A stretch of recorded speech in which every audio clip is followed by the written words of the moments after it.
document qui a été fait avec beaucoup d'amour et aussi qui est plein d'humour. Mais j'y pense, Marie-Soleil. Toi, tu étais la première qui a osé parler de MTS dans un message télévisé. Oui, oui, mais il ne faut pas seulement oser non plus. Hein. Il faut aussi proposer. Proposer aux gens, aux jeunes surtout, des moyens de se protéger quand ils ont des relations sexuelles. Et puis j'aimerais ça commencer tout de suite en vous demandant si vous autres, en tant que jeunes de notre société aujourd'hui, des années 90, si vous vous sentez concernés par la transmission des MTS puis par les dangers du sida, ou si pour vous, c'est pas pour vous, ça, c'est pour les autres. Qu'est-ce que vous en pensez? Moi, je pense que tous les jeunes sont concernés parce que le monde il commence à faire l'amour de plus en plus jeune. Puis qu'il n'y a pas beaucoup de monde qui s'en vont acheter des condoms. Pourquoi? Parce qu'ils sont gênés d'aller parler à la caissière à la pharmacie. Puis je trouve que c'est très important. Parce que MTS, là, c'est très grave quand tu le pognes parce qu'il y en a. Ça reste comme l'herpès, ça reste tout le temps. Puis sida, ben, tu peux en crever. Puis ça fait peur, ça. Est-ce que c'est un document qui vous concerne en particulier ou vous avez l'impression que c'est dépassé? Est-ce que vous considérez que c'est un document actuel? Réaliste. Mais je trouve que ce qui est bon dans ce reportage-là, c'est qu'il y a vraiment des gens de tous les âges, puis on en voit de notre âge, puis on en voit, tu sais, puis des petits jeunes qui chantent, là, tu sais, on voit que tout le monde est concerné, puis il me semble qu'on voit pas ça souvent. OK.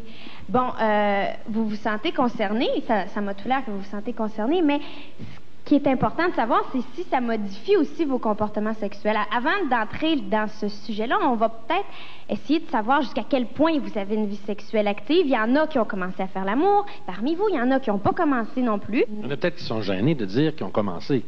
Mais si on fait ça anonymement, et puis je compte jusqu'à 3, puis vous dites oui, ceux qui l'ont fait, ça va être moins gênant. Alors, 1, 2, 3. Bon, alors bien. déjà, tu sais, c'est quand même très bien. Ceux qui ne l'ont pas fait maintenant, 1, 2, 3. Bon, ils sont plus timides, ceux-là. Alors, ça veut dire que vous avez commencé, jeune, à avoir une sexualité active. Est-ce que ça vous gêne d'en parler à l'occasion avec vos parents? Est-ce que toi, tu trouves que les parents sont plus réticents à parler de sexualité avec... Non, ben pas chez nous, parce que chez nous, c'est très, très ouvert, même si moi, je suis encore... Au neutre. Non, je ne suis pas très actif de ce côté-là, mais sans l'avoir fait, je suis quand même assez informé. Est-ce que ça te gêne de l'affirmer que tu ne l'as pas fait? Ah non, je suis vierge, je vais prendre le terme. Non, ben c'est...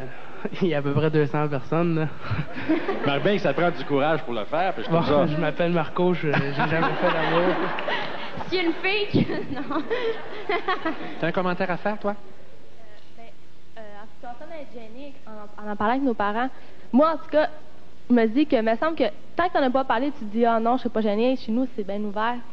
Mais quand tu arrives pour en parler, là, tes parents disent « Ah, moi, je suis ouvert, je suis ouvert, je suis ouvert. » Mais quand tu arrives, puis là, ils disent leurs enfants, là, c'est leurs enfants qui leur en parlent. Là, on dirait que, tu sais, ils s'entendaient pas à ça. Ils se sentaient prêts, comme les enfants, ils se sentent prêts à en parler. Mais quand tu arrives pour en parler, c'est pas pareil. Ils sont prêts en théorie, mais en pratique, ils trouvent ça un peu plus... Je trouve qu'il y a une grosse différence, tu sais. Et puis, est-ce qu'il y a une différence entre, par exemple, les discussions sur la sexualité que vous avez avec vos parents et puis celles que vous avez avec vos amis? J'imagine que oui. Oui. Oui, il y a une très grosse différence, je pense. Quand on parle avec tes amis, bon, ben, on en a déjà pas mal un petit peu tous vécu. Alors, tu sais, c'est ouvert. Mais quand tu commences à parler de ça avec tes parents, c'est comme, ils bloquent carrément parce qu'on dirait qu'ils veulent pas entendre. OK, comme... des amis vont venir chez vous, puis on va en parler. Les parents vont être là, ils vont être à l'écoute. Ils diront pas un mot, mais ils vont écouter quand même. Mais quand toi, t'arrives pour en parler seul à seul avec eux, ça, ils bloquent carrément parce qu'ils sont pas capables, ils peuvent pas le croire. Est-ce que vous trouvez que c'est plus difficile d'en parler avec votre père ou avec votre mère? Est-ce que vous trouvez que les pères... Oui, tu veux en parler? Tu peux passer le micro, Marco? Il y en a un. Il y en a un juste là, ça va, c'est parfait. Moi, avec mon père, j'ai pas de problème. On est à l'aise. Avec ma mère, pas trop. Elle est gênée, ben raide. Elle n'est pas capable de parler de ça. Est-ce que ça veut dire qu'on a gardé la tradition que les mères vont parler de ces choses-là avec leurs filles, et puis les pères vont parler de ça avec les garçons? Non, t'es pas d'accord avec ça, toi? Moi, je suis pas d'accord avec ça parce que je trouve que les mères, ils parlent autant à leur fils que les pères, même que chez nous, c'est ma mère, c'est la job à ma mère, comme. Je sais pas s'ils se répartissent ça le soir ou je sais pas. Moi, c'est ma mère qui s'occupe de ça chez nous, puis... mais qu'est-ce que je pense, c'est que les parents, eux autres, on dirait qu'ils se sentent obligés de nous en parler, mais ils nous disent quoi faire, ils nous donnent pas les raisons. Ma mère va me dire, mets un condom, mais elle me dit pas parce que tu vas faire l'amour, tu sais. Elle dit, mets un condom, mais fais Quand pas tu vas l'amour, manger des par exemple. Pourquoi je vais mettre un condom d'abord? C'est... J'aimerais savoir pourquoi ceux qui ont commencé, par exemple, à faire l'amour, à avoir des relations sexuelles, parce que c'est pas nécessairement toujours la même chose, faire l'amour et avoir des relations sexuelles, je pense que vous en êtes tous conscients. J'aimerais savoir pour quelles raisons vous avez commencé, par exemple.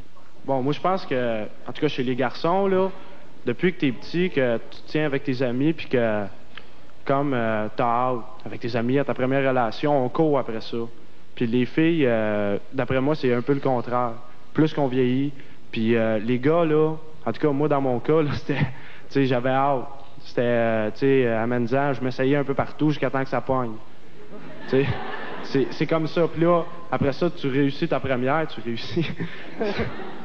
C'est pas ça que je veux dire. Non, alors je veux ça a dire été... dans le sens qu'on attend vraiment à ça, tu sais. On veut la première relation chez les garçons. C'est pas... on n'attendra pas... Des fois, peut-être, ça va aller trop vite. On n'attendra pas qu'on soit vraiment prêt psychologiquement à le faire. Est-ce que... Oui, Marco?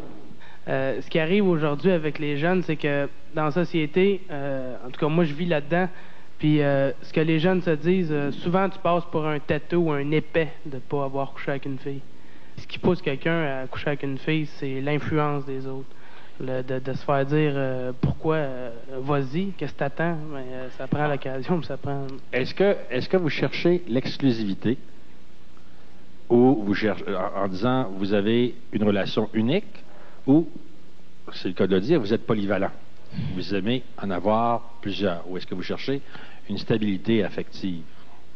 Oui, derrière. Ouais, moi je pense que les relations uniques, là, OK, c'est très beau, une relation unique, mais OK, t'aimes une fille, tu sors avec, OK, t'as des relations sexuelles avec, mais il va toujours avoir une fille dans la société là, qui va t'attirer aussi. Mais cette fille-là, il va falloir que tu résistes, mais tu sais, c'est dur pas mal, tu sais, je sais pas, mais tu sais, c'est normal, si tu sors avec une fille, il y en a toujours une plus belle. C'est vrai, tout le temps, tout le temps.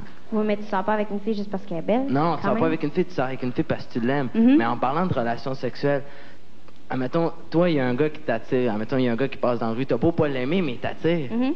Bon, Mais c'est pas pour ça que tu es obligé de coucher avec. Mais non, tu OK. couches pas avec, mais tu sais. Mais t'es quand même conscient de ton attirance physique pour cette Les relations personne-là. uniques, tu sais. OK, je suis d'accord pour ça parce que Mhm. c'est contre le MTS et tout ça, mais tu sais, c'est très dur à garder. Puis, en tout cas. Et par exemple, est-ce que la peur des MTS ou la peur du sida, même, ça peut vous empêcher d'avoir des relations sexuelles avec différentes personnes ou avec même votre chum ou votre blonde? Oui, il y en a une. Aujourd'hui, avec une nouvelle connaissance, on est pratiquement obligé de lui demander un papier du médecin, voir si elle est propre, si elle a des MTS. On a toujours une peur envers la personne parce que c'est pas écrit dans le front si elle a une maladie. Puis des fois, elle va avoir peur de le dire en disant, ben, si je vais lui dire que j'ai une MTS, elle va penser que j'ai été couchée avec tout le monde, que je me faufile tout partout. Mais souvent, c'est pas nécessairement notre faute qu'on a attrapé ça. C'est souvent l'autre partenaire ou... Alors, faut pratiquement lui demander un papier du médecin pour savoir s'il est vraiment propre. Mhm. Oui. OK. Moi, c'est juste pour répondre à toi. Je pense pas que tu as vraiment besoin d'un papier du médecin si toi ou bien lui exige le condom. Si c'est un condom, tu diminues le risque considérablement. Tu n'as pas besoin d'un papier du médecin. Un condom, ça fait, mais c'est ce qu'il y a de plus sûr quand même. Si tu fais ça, c'est déjà un bon bout de fait, je pense. Jusqu'à quel point les jeunes s'en servent du condom? Jusqu'à quel point vous autres, vous vous en servez? Jusqu'à quel point vous dites... Parce que moi, je sais que c'est prouvé que plus les gens ont de relations sexuelles, plus les gens en ont eu, moins l'utilisation du condom est fréquente. Qu'est-ce que ça veut dire, ça? Comment ça se fait?